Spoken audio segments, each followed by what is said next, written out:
I haven't done many videos over the summer, taking a break. It's nice to get back. The Arsenal win, Palace win. It's nice to have the Premiership back. We've had a transfer window. We haven't done much business apart from the big one, the man himself, Romelu Lukaku, coming back to the club.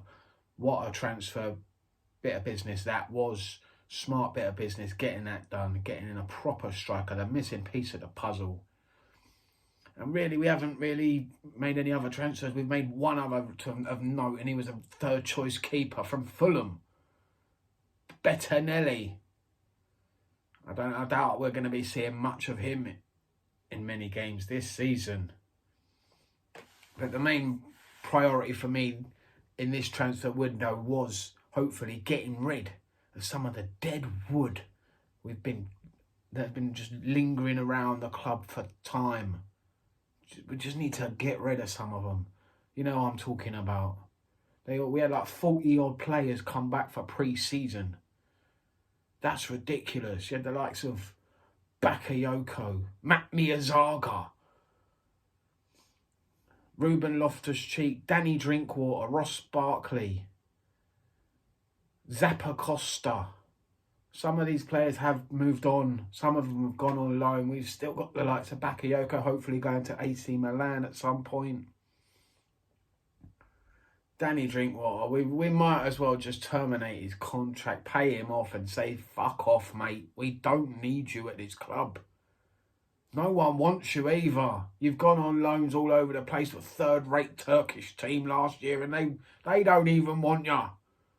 What does that say about you, mate? What a waste of money he was. Complete waste of money. We might as well just cut our losses and just cut his contract out, pay him what we need to pay him and say, goodbye, Danny. Your future's not as a footballer. Go work somewhere else, mate. Then there's Ross Barkley, Loftus-Cheek. Supposedly Loftus-Cheek maybe getting some sort of deal with Roma is in the works, but I don't know if that's going to come up. Hopefully it will. Hopefully we can get him out the door. It's a shame his career, the way it went, and he's just not up to the standard, is he really? Same with Ross Barkley, never good enough. It was just a bargain buy really for 15 million, and he's just been injury prone the whole bloody time. Just wasn't good enough for Chelsea. He had a couple of games where he was decent, but other than that, we just knew always that he just wasn't up to the calibre of what we expect at Chelsea. Just not good enough, and hopefully he can find the exit door somewhere in the lower teams in the Premier League or even the Championship. I mean, he'd thrive in a top team in that league, really, or a lower league team in the Premier League, or even outside of, maybe in Europe somewhere for him. But no, we need to get rid of him. But the big rumours, really, Kurt Zouma could be going to West Ham. It looks like that deal is pretty much done. Shame, really. I'm a big fan, always been a fan of Zouma. When he first came to Chelsea, he was a phenomenal young lad. Got that bad leg injury that kind of hindered his career a little bit in the beginning. Then he went out on a couple of loans.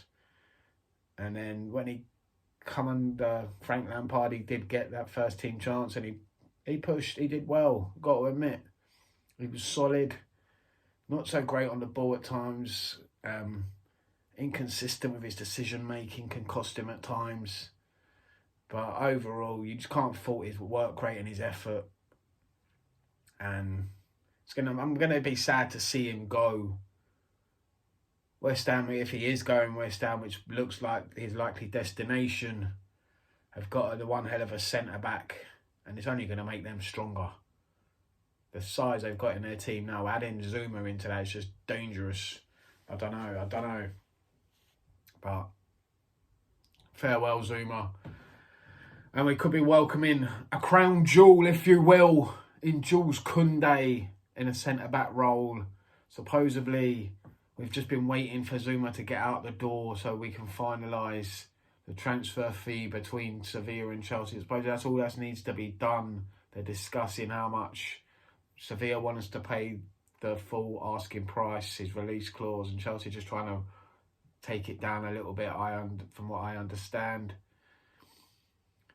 He's going to be a quality player by all means. It sounds like we've got an agreement in place. Like we know the contract and everything and how much he wants, and we're willing to pay all of that. So it's just a matter of time really before the deal is done. And the other one is Saul Niguez. Saul Niguez. Sounds like some sort of wrestler, I don't know.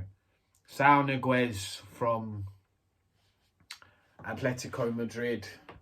Now, I did say when we let Billy Gilmore go on loan, and we knew, like I said earlier, that the calibre of the likes of Loftus-Cheek, Barkley, Danny fucking Drinkwater and Bakayoko were never going to be good enough to fill in that fourth slot in the midfield. I mean, if Kante, like he has been recently, gets another injury and he's out, we're going to have to rely on Kovacic and Jorginho all season in the middle of the park.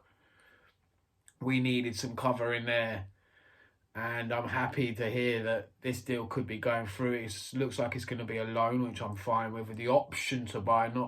We don't have to buy Saul Niguez, but we've got the option there. See how he does for this season. I mean, we all know, we all wanted Declan Rice, I know, but that deal doesn't look like it's going to get done and get over the line by the time the transfer window slams shut. So we need someone in there, really. He's quality. He's played for Atletico. He's won stuff with Atletico. He won the Liga last season. He's won lots. He's pretty much won it all with them. He's a quality midfielder. And they're letting him go. Surplus to requirements by all accounts. Trying to get their wage bill down a bit from what I hear. And he's one that they were happy to let go on a season loan. We'll have to pay his wages and then 30-40 million if he's good enough. Kind of like the Kovacic deal a couple of years ago when he came from Real Madrid on loan, and then we had the option to buy, and we did take that up, and look at how good Kovacic has been. So you never know. Saul Niguez could be the next one coming in. I mean, he's Spanish, he could fit right in. There's a few Spanish guys like Azpilicuetas, Kepas, that can make him feel at home, settle him in quite quickly. So yeah, I'm happy if that's the deal that's going through. I'm all for that one. Let me know what you think down below. Saul Niguez, is he one for you at Chelsea? What do you think? Jules Kounde, deal's done. And let's just hope we can get rid of the rest of the deadwood out of our club that we really don't need, so we can just get that wage bill down a bit, Anyway, let me know what you think down below. Thanks for watching, and I'll be back tomorrow. That's right, tomorrow for the preview. I'm going to be starting doing them again, previews. And first up, it's Liverpool. That's right, Liverpool on Saturday. It's going to be a tough game, so I'll be doing a preview for that tomorrow. Thanks for watching, guys. I'll see you next time.